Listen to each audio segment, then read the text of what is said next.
बच्चे के नाम कत लोकজন কত মন চাল দেন। আমার এই সৎ ভাইটা যেভাবে লেখাপড়া করছে এ তো আমাদের ছাড়িয়ে উপরে উঠে যাবে। এর তো একটা ব্যবস্থা নিতেই হবে।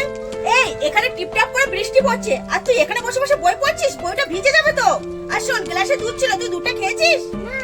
চল খাবি, চল চল চল।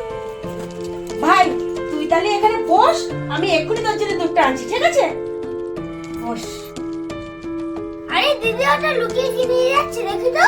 ভাই ভাই রে, আমার সৎ ভাই রে, তোকে মারতে তো পারবো না, তবে পাগল তো বানাতে পারি।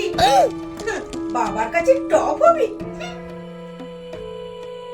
ভাই এনে দুধ। আচ্ছা দিদি, আমি তোমার সৎ ভাই নয়, নিজের ভাই হতাম আর ভালো লেখাপড়া করতাম, তাহলে বলছে দুধের সাথে অশ্বিনী এসে ভাইকে পাগল বানাতে। তুই এসব কি বলছিস? দিদি আমি দেখে নিয়েছি দুধে যখন তুমি বিষ মিশাচ্ছিলে।